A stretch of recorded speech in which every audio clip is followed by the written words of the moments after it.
Islamic story গল্প।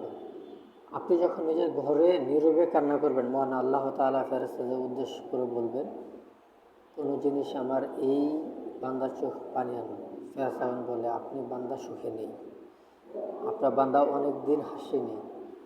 এই বলে ফেরেশতাগণ কান্না করতে থাকবে।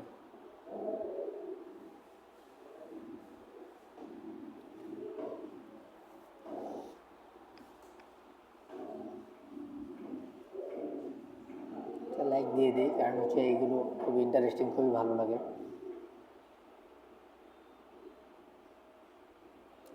রাসূল সাল্লাল্লাহু আলাইহি ওয়াসাল্লাম বলেছেন, তোমরা কবরস্থানে যাও, এটি তোমাদের আখিরাতের কথা মনে করে দেবে। সুবহানাল্লাহ। যে ব্যক্তি কোনো মুসলমানের দোষ ঢেকে রাখবে, আল্লাহ কিয়ামতের দিন তার দোষ ঢেকে রাখবে। সময়ের কসম, মানুষের অবশ্যই ক্ষতির মধ্যে ডুবে আছে, কিন্তু তারা নয় যারা ঈমান আনে এবং সৎকর্ম করে। সুবহানাল্লাহ। রাসূল সাল্লাল্লাহু আলাইহি ওয়াসাল্লাম বলেছেন, মানুষের সম্মুখে এমন এক যুগ আসবে, কেউই পরোয়ার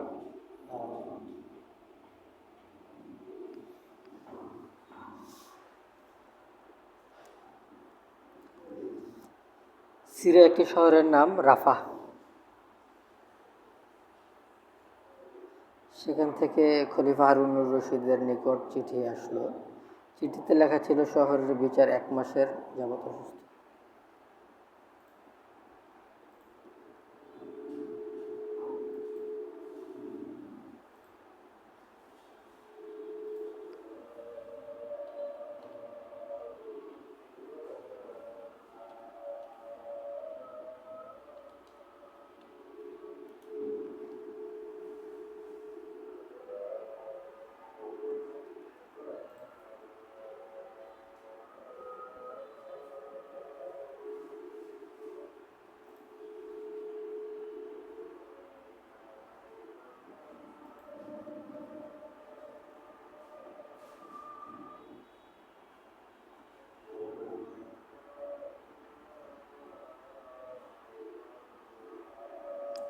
আসসালামু আলাইকুম। প্লিজ একটি রিকোয়েস্ট, পুরোটা লেখা না পড়ে কেউ রিভিউ দিবেন না, কারণ বইটি লেখার উদ্দেশ্য হলো হেদায়েতের জন্য, রিভিউ পাওয়ার জন্য নয়।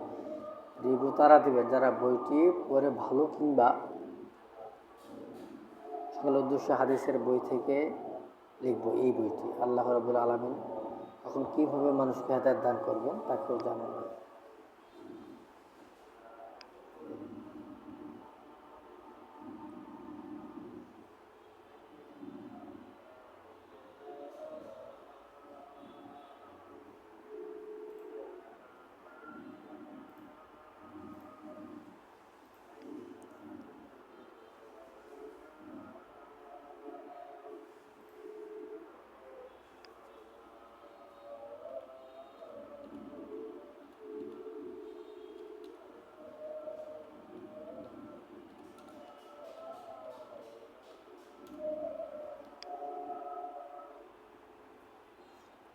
সঙ্গে বিখ্যাত লিচু বাগান।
দিনাজপুরের সবথেকে বড় লিচুর বাগান।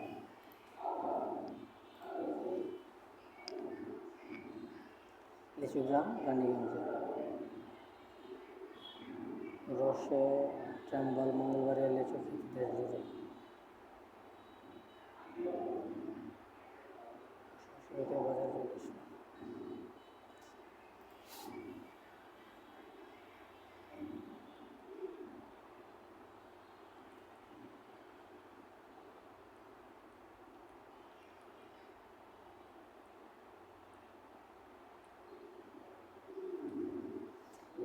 অনেক অনেক ভালো লাগলো আজকে কাজগুলো করতেছে। কাজ করতে গিয়ে